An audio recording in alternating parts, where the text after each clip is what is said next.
The broadcast is now starting. All attendees are in listen-only mode. These don't work. Hi everyone, this is Sal Munoz with All Chicago. Thank you so much for joining us on this snowy afternoon. As you all know, I'm the system coordinator for All Chicago, here to give you support on the HMIS side. So again, just to go over what we will be covering today, we're going to be going over the 2018 sheltered point in time count. And we'll be addressing what steps your agency will need to take. So again, just so we are clear with everyone, this is the sheltered point in time count. This is not the unsheltered point in time count. This training is explicitly addressed towards those of you that work in emergency shelters, safe havens, transitional housing, and interim housing projects. So if you work in permanent housing, you are not required to attend this webinar. Just again, this is aimed towards those of us that work in emergency shelters, transitional housing, interim housing, and safe havens. So the shelters that work directly with homeless clients. So let's go ahead and get started. So overall today, we will be going over what the PIT is, as well as what type of HMIS data is used for the sheltered count. And just to give you a little bit of context, we'll be talking about what happened in 2017 in terms of the PIT results. And we will also be talking about what happened in October during our pre-PIT. And then we will do a sample entry into ShelterPoint for singles and families. And we'll be going over one last time what the official PIT details will be. So what is the PIT? Well, since 2005, the PIT has been occurring every year during the last 10 days of January. It's been happening since 2005, like I had previously mentioned, and this is where we count both unsheltered and homeless persons surveyed in Chicago. So again, like I had mentioned, there is a different training for unsheltered folks. That is where teams go out and do surveys at different encampments, on the CTA, etc. Again, this training is aimed towards folks that work in shelters. So data collected is used to develop a better understanding of the needs and helps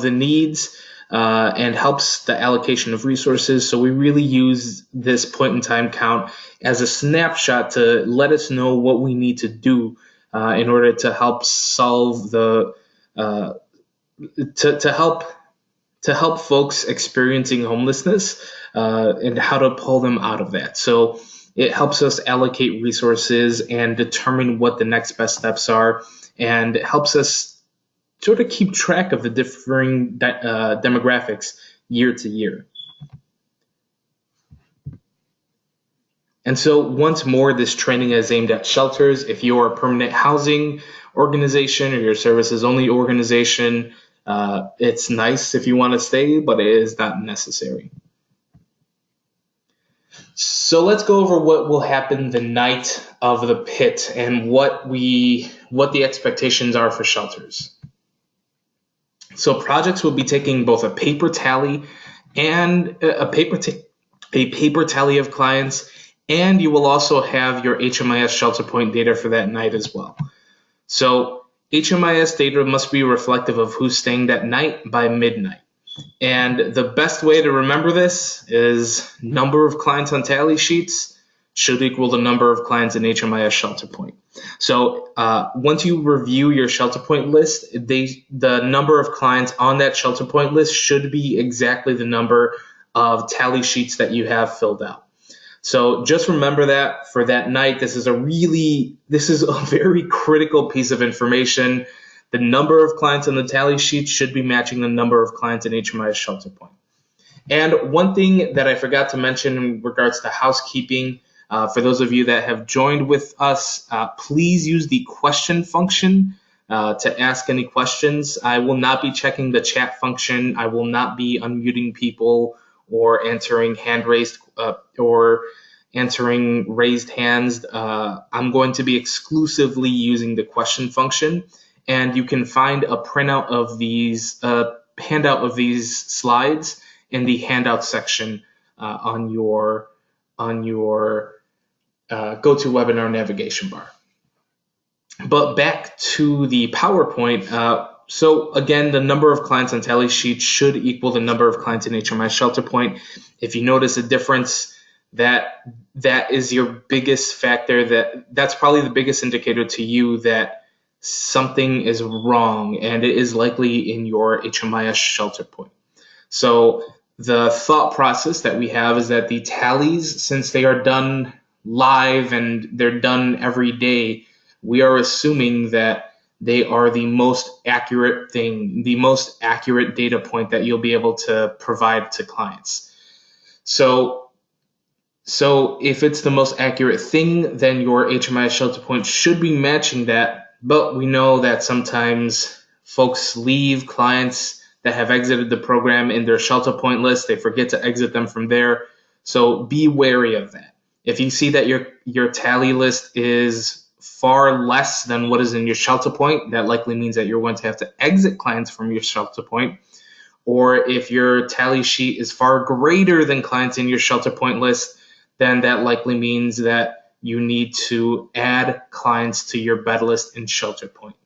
Okay, so just use the tally, the number of tallies, to really drive how much you know, or rather drive how much you're able to, what you're able to sort of change with the ShelterPoint on the night of. So after the night of, here's what will be happening. The immediate week after that, and I mean on 1/26, the Friday of, we're going to start preparing the report of all sheltered clients, and we will be sending that back to you by January 30th. So expect something on January 30th, January 31st, and it'll be a report in which you'll have to start correcting data. And this data will likely be demographical or in relation to households. So we are anticipating that agencies will have the time to correct their agency's own data. So you'll have about a week to do that. So you'll receive this report on the 30th or 31st, that's a Tuesday and Wednesday, and you'll have a week after, which will likely be around February 7th, to return or correct any of this data. And then after the 7th, HMIS and the Department of Family and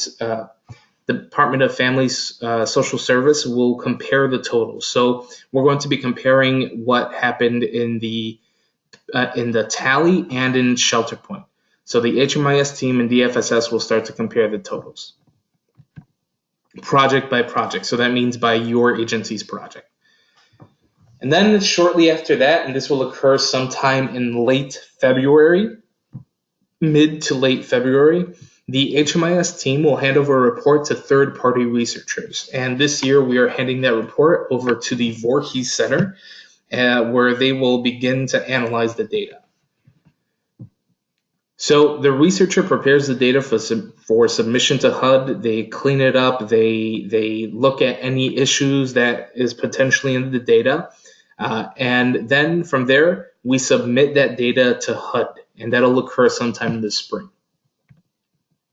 And then in the summer, sometime around June or July, a PIT report will be generated and shared by DFSS. So this PIT report will be a report that's collaborated by the Voorhees Center and DFSS, and it'll be analyzing the data that we had collected for that night. So it'll be going over demographics, any changes that we've seen from the previous years, etc. So again, like I had mentioned up top, these are the project types that will participate in the sheltered count. Starting off with safe havens, and I don't mean the organization a safe haven, I mean the project type safe haven, and there are only about 2 or 3 in Chicago.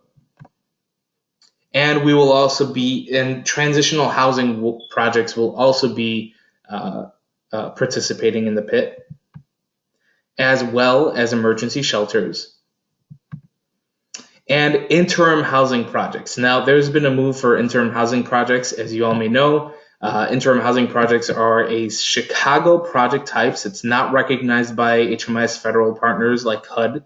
However, many of these are coded as emergency or transitional housing, so they will be participating in the PIT.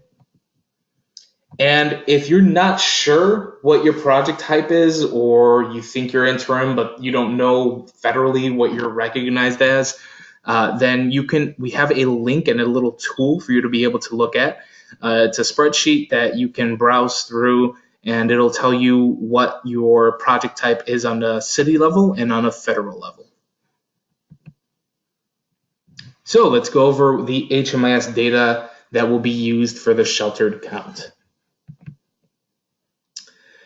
So these are the items that we collect from HMIS on the night of the PIT. We're collecting the demographic data from the entry assessment, and only the entry assessment. We're not worried about interns. We're not worried about exits.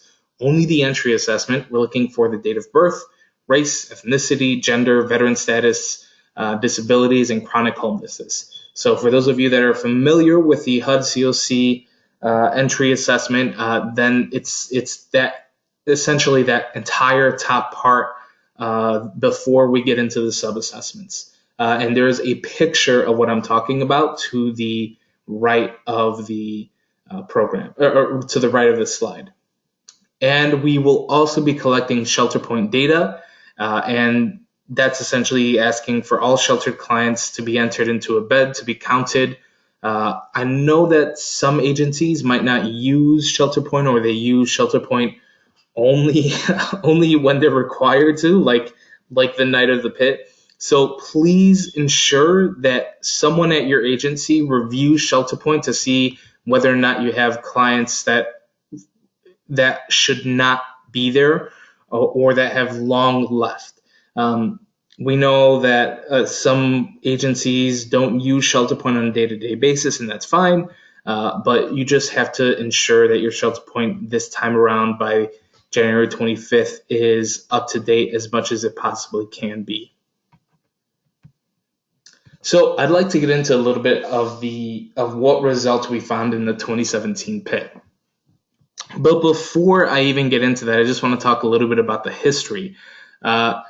So we have been doing the PIT count since 2005, or I should say DFSS has been doing the PIT count since 2005, and we have been pulling data from HMIS to participate in the PIT count since 2015. 2015 was sort of our trial year to see how it would work. 2016 is where we really began to ramp up and see how much of a share, how many sets of HMIS data we could use versus tally sheets. And 2017 was really the year that we began to institutionalize using HMIS data fully alongside the tally sheets. So these are the results from 2017, which took place on January 25th, 2017. 26th, 2017. So as you can see here, out of 94 projects, we used HMIS data for 72 of those. So that's a pretty high rate. I mean, we're around 76% of agencies that we use exclusively their HMIS data. So that means that we felt their HMIS data was strong enough that we would go with that instead of having to go with the tally sheet. Now, obviously, this year we're hoping to get 85, 90% HMIS data used, but let's go into why we would need to even use tally sheets for certain agencies. So here are the reasons why we use tally sheet data for certain projects.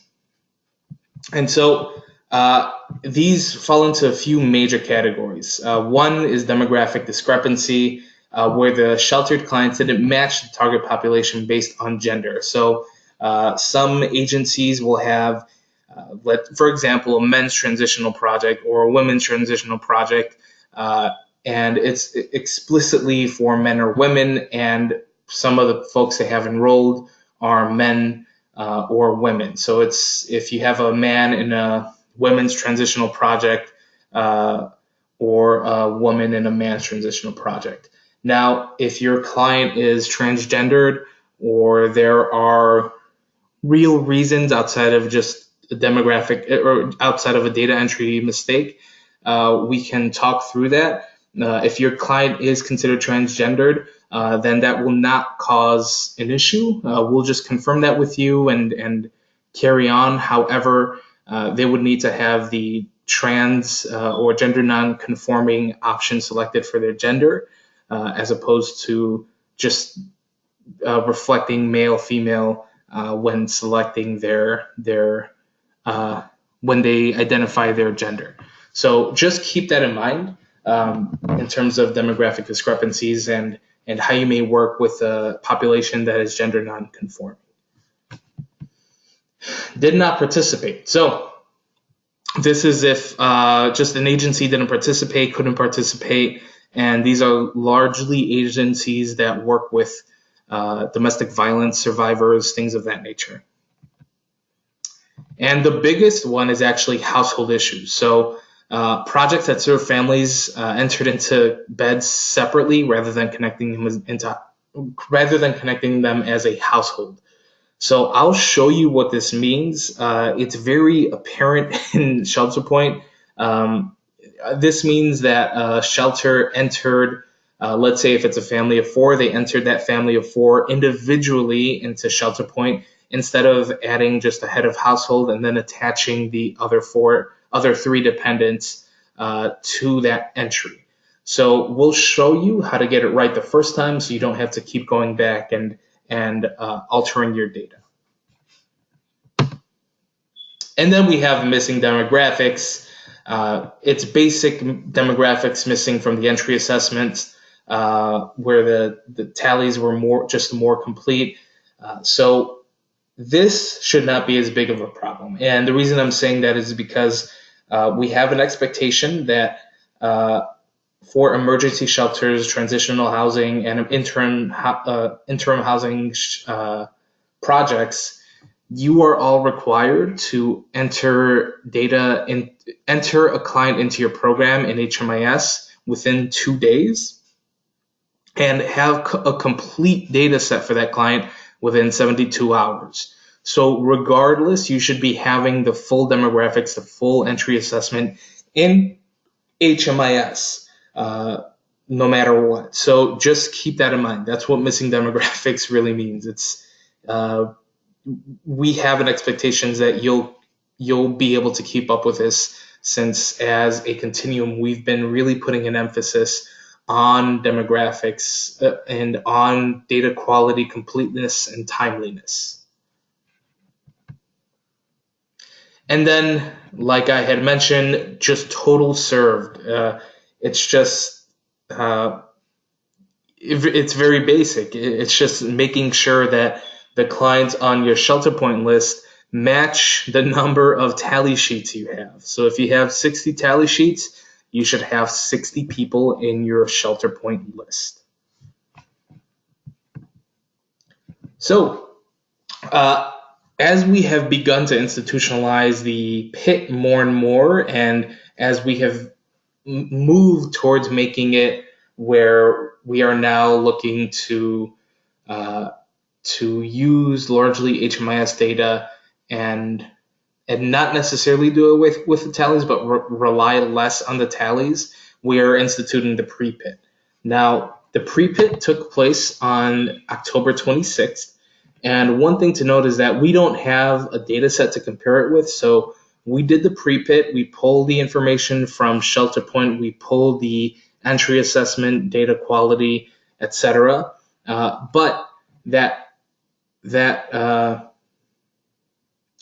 But we did not do a live tally. So we don't have a tally for any of those clients. We don't have the tally information to compare our ShelterPoint lists, to compare the data that we had pulled. So really what we're going to be talking a little bit more about is regarding the completeness, the completeness of the demographics and the whether or not the client was enrolled into ShelterPoint as a family correctly. So this year on October 26th, we had 89 projects participate. That's from 42 agencies. 45 of those projects were emergency shelters, 5 were safe havens, and 39 were transitional housing. In total, we collected information for about 4,000. We pulled information for about 4,142 clients. So here are the issues that we found in the pre-bid. So again, it goes back to the demographic discrepancy where the client doesn't match the target population for the project. And this is either based on gender, remember the women in the men's transitional project, men in the women's transitional project, etc., or based on age, where you may have a client who's 40 years old in a project where you serve only youth under 24. And there are also weird one-off situations where maybe you have a client that has aged out and they're 25 when you only are supposed to be serving folks under 24. In those cases, that totally happens. We totally get it. So just let us know and we'll talk it through. So just so you see the numbers, we had 27 instances of females in projects for men and 11 instances of males in projects for women. And by far the largest issue that we had were household issues. So if you remember, I said that in ShelterPoint you have to check in a family all as one as opposed to individuals. This is the household issues. This is where we found the most issues with our clients. So we found that there were 94 instances of children separated from the household in HMIS ShelterPoint. Again, this is an easy fix if you do it right the first time, so we'll be showing you how to do it right the first time. Now, data entry into HMIS, to just talk over what kind of data entry we'll need to do. A few general rules: ensure that your clients staying in your projects have a complete entry. Again, you should be having this regardless. You should be ensuring that your clients have complete entries just due to data quality. And then you'll also want to make sure that your ShelterPoint bed list is complete and up to date. And please check this well before the shelter count. We're going to be, I'm expecting a barrage of emails day of, but we can go get around that if you check the ShelterPoint bed list far before the shelter count. And then you'll want to remove any clients in ShelterPoint that are no longer in your project, and I will show you how to do that. It's a relatively straightforward, simple process to do. And this process of checking your ShelterPoint bed list and making sure that clients are in there might be easier for transitional housing, safe haven, and interim housing programs because your clients just stay there longer. They stay there on a more consistent basis, whereas clients in an emergency shelter may not show up from day to day. So we understand that emergency shelter service providers face sort of a unique challenge when it comes to this. So the ShelterPoint checklist. You'll want to make sure that there are clients no longer at your project, and I know I've been going over that and hitting that over the head, but it is crucial to the work that we're going to be doing into ensuring that we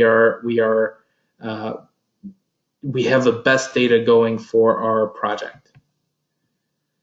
You also want to ensure that clients fit the demographic of your program. So if you're a youth shelter and in your ShelterPoint list you see that someone's date of birth is in 1973, that should be a warning to you that something's not right, and maybe you should remove that client from your ShelterPoint bed list.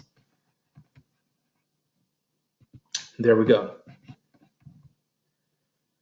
And also checking their gender. You can always check their gender in the ShelterPoint list as well. And one really crucial thing to keep in mind is that clients and households should have a group ID. So we'll be looking over the ShelterPoint list soon, And I'll be talking over the different columns that you have, and a lot of those columns will give you really good hints as to who should be there, who shouldn't be there, and whether or not families were entered in correctly. So for the entry assessment checklist, you should make sure your clients have the following. They should be entered into the correct project. And now it may be really easy if you have a men's side and a woman's side to accidentally enter the man into the woman's side, etc. So just make sure that they're entered into the right one. And also, this may happen if you did not search for your client right. You may be enrolling someone with the same name and they're age 60 into your youth project. It's hard to imagine how that might happen, but it does happen, and you just want to double check. So demographics, chronic homelessness, veteran status, and disabilities questions should be complete at the very least. Now, again, if you remember, according to data quality's timeliness, you have to complete the entire entry assessment within 72 hours of client entry. So you have to complete an entry assessment for a client within 72 hours of client entry. And this is sort of us moving towards completeness and timeliness for the system as a whole. So this shouldn't be a problem. But if you do have clients coming in there that come in on Wednesday, we ask that you please take the time to just complete what we're asking you to complete in regards to demographics, chronic homelessness, veteran status, and disability questions. So keep that in mind. Thursday should really be a day where you allot time to do data cleanup and allot time for your staff or whomever will be doing the pit count, the sheltered pit count, to take the time to do these administrative functions. So you have a really powerful tool to fix entries right now. This is the CoC APR report. So many of you may use this to report out, but it's also really good just to get a general sense of the types of data quality that you have for your project. So the relevant sections that will help you is section 5A, the general population, just to tell you who are leavers, stayers, how many children you have, how many adults you have, etc. Section 7A specifically talks about children. Section 10A goes over gender and sex, so you can see which males, females, trans folks, and gender nonconforming folks are on your program. And then section 11 is age, and it breaks it down from children to different age groups. So it's literally showing you different age ranges and telling you how many clients fit into those age ranges. So if you are a youth program, you should not be seeing a client in there that is 60 years old, and that's 60s column. So the CoC APR is a hugely helpful report to run, and the time frame, you don't even need that long of a time frame. It could literally be day of, and you'll get all the information that you need. So the best time frame to run for your CoC APR report, you're going to open that report up, you're going to run the report on your agency, and you will just set the date range for that day. You can set it for that day. I like to do a few days just so I get the most complete net. So just keep that in mind going forward. This is really good to practice. It's even outside of the pit, this is a really good tool for you to be able to keep data as clean as possible without having to use ART or any of the more cumbersome or time-consuming reporting tools that we have available. Now let's talk about projects for singles. So projects that serve singles have a few options on how to enter clients into their beds. They can either enter each client into a specific bed, which is the workflow that I'll be showing you, or you assign clients randomly using Express Check-in. And I shouldn't say randomly, it's more so by bed, so it'll go sequentially 1, 2, 3, 4, 5, 6, 7, 8, etc. So that's how Express Check-in will check in your clients. Or if you have your bed list broken up into sort of a few different sections, then you can check your clients into those specific beds as needed. So let's go really quickly into the demo. And I am going to use our training site. Our training site is, in our training site, you'll be seeing dummy data. So none of this data is real. It's all fake. We would not want to put any client's real information there. And I'm just showing you how I'm just setting it so I'll see things the way you see it. So if you want to get into the CoC APR report, you'll go to reports, and here it is. But I'm actually going to go to ShelterPoint. I clicked reports by accident, if I'm being honest. So under the provider, I have All Chicago, and I have set up a dummy provider called the All Chicago Emergency Shelter. I will click on this, and the unit list will be my emergency shelter. Submit. And there we go. So now you have several different options. You have client check-in, express check-in, check-in reservation, etc. The most pertinent to you will likely be check client in and express check-in. And I'm not going to go over express check-in, but it allows you to scan client IDs and to just use client IDs to check them in as quickly as possible. But for everyone, what I recommend is actually using the View All ShelterPoint dashboard. So we're going to go to View All. And here we go. Now we have our bed list. Let me break down what the most important columns here are. Date in will show you when this client was checked into this bed. And it will be super essential to look at this date in and ensure that this is a recent date in. What we see a lot in the system is that people haven't used ShelterPoint since the last pre-pit or the last pit. So we see a lot of 1020s or 1/24/2017. So just ensure that date in is something relatively recent. It should make sense to you. It shouldn't just be a bunch of January and October dates. If it's just a bunch of January and October dates, then that is sort of showing that the last time this list was kept up to date was during the last pre-pit and pit, and you will have to sort of pluck the list and tend to it.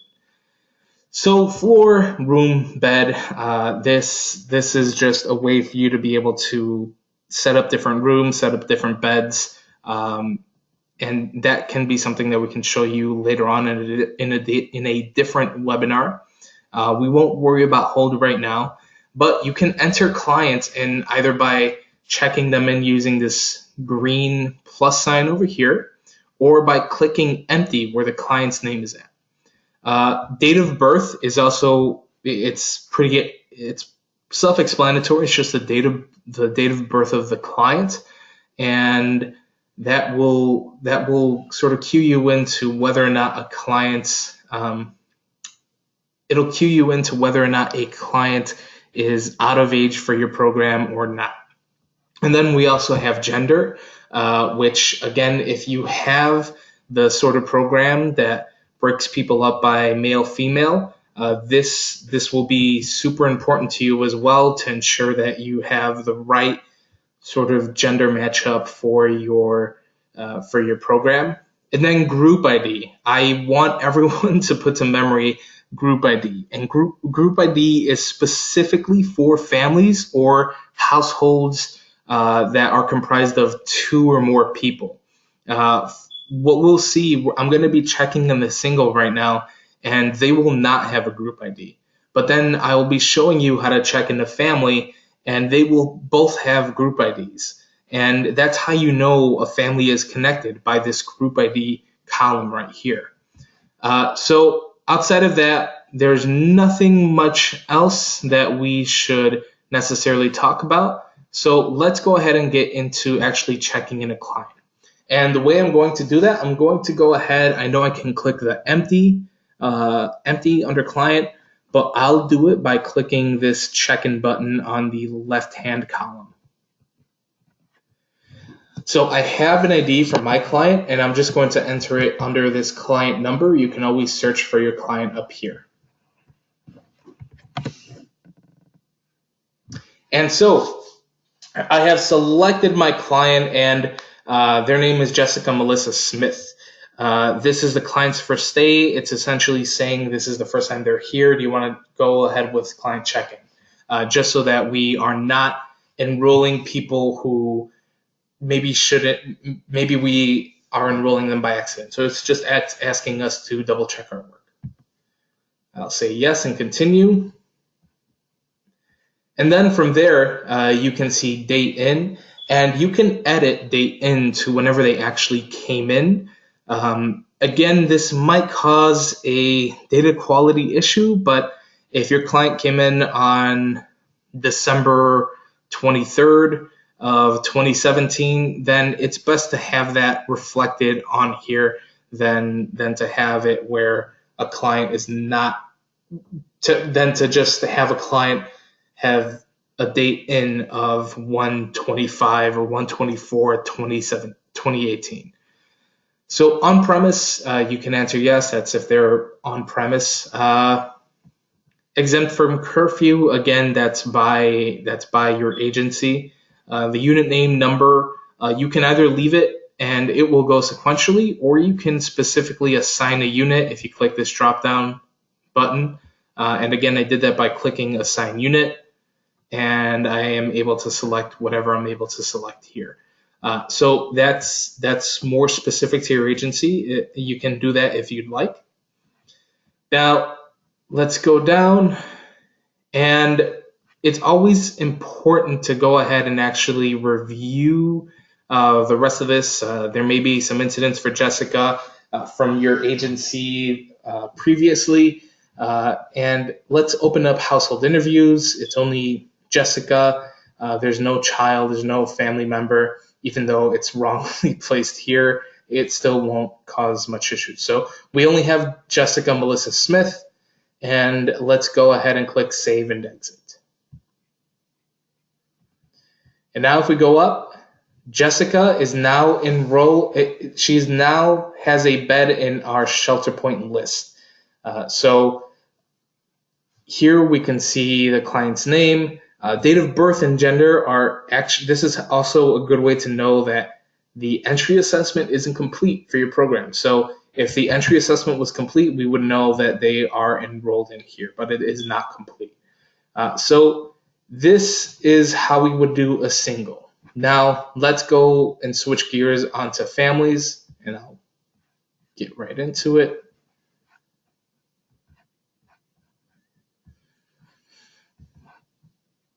So for family projects, if you are serving households of more than one person, you must enter the household together, starting with a head of household. So you'll identify the head of household and then attach the other client's entries to that head of household.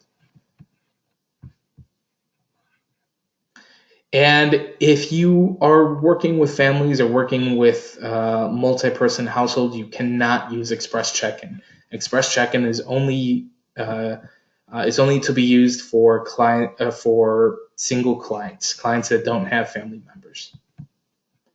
So let's go into a demo real quick. So I have a family of 2 that I want to check into my project. And in order to do that, I will just go ahead and click this empty right under Jessica Melissa Smith. And this time I'm going to search for them. So it's Peggy Hill. And here's my client under client results, Peggy Hill, and I'll go ahead and select them. And this is also their first day. So I'll go ahead and click continue.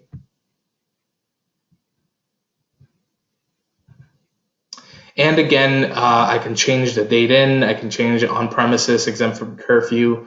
I can decide on a different unit if need be, give them a lock number, etc. But let's go to household overview. And we only have one household, a female child, where Peggy has her son, Bobby. So I'm going to close that up. And this is the most important part. So you will need to come to this household member section, and notice here there are two boxes to check off, both Peggy and Bobby. We must check off Bobby Hill. You need to check off Bobby Hill, and it'll inform you that this is their first day. Continue. So this is how you're supposed to enroll a family. This is how you enroll a family. You need to ensure that the rest of the household members are checked off under here. And you can assign Bobby a unit if you want to. So I'll go ahead and assign them the next consecutive one. Click select. And you don't want to forget to do that. So you'll need to do that. Assign each family member a unit. And again, I double check that all the appropriate household members are checked off for this client, and they are. So I'll go ahead and click Save and Continue. And there we go, folks. So one thing to take a look at, group ID 16, group ID 16. Both Peggy and Bobby have a group ID of 16. That is exactly what we want. We need to see a group ID for each family member. So just keep that in mind whenever you do go out and do your work. We need to see a group ID for multi-person households. Now let me show you the process for checking a client out or exiting them from your ShelterPoint list. And I'll just go ahead and do that with the folks we already have on this list. So I'm going to go ahead and remove Jessica Melissa Smith. And I will do that by checking this checkout button, this little icon with the do not enter sign.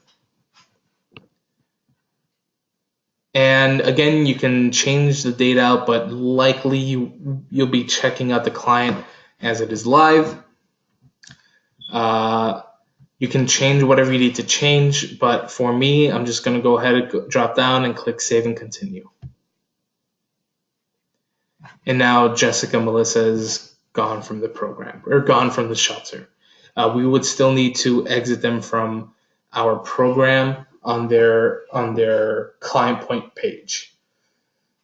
Let's go ahead and do the same for Peggy Hill, just to show you what it's like to remove a head of household and the rest of their household. So I'm going to go ahead and check out Peggy Hill. And again, everything is fine up here. But under household members, I want to check off Bobby Hill as well. So from there, everything else is fine. Go to Save and Exit. And there we go. Now we have an empty ShelterPoint list once more. So let's get back to the presentation.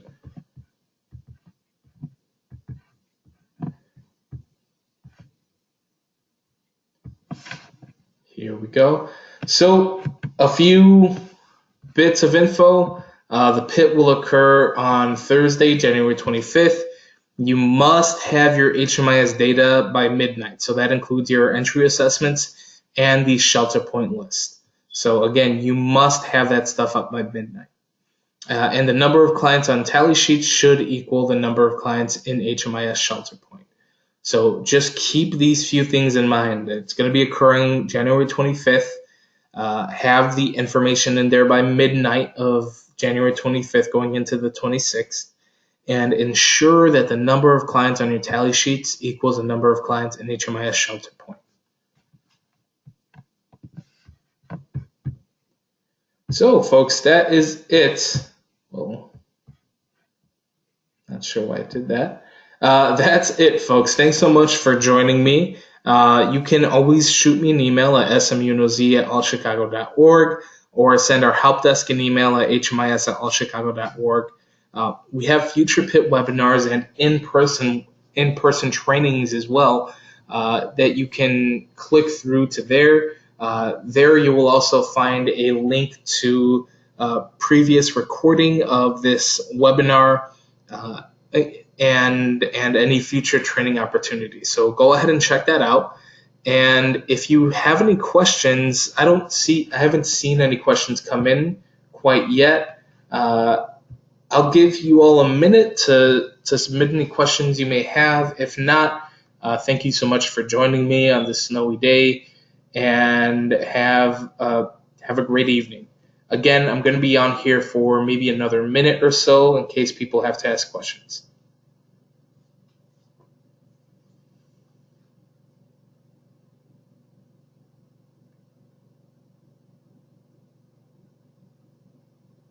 So it seems like everyone's good. I'm going to be closing out the webinar. Again, thank you so much for joining. Have a great one.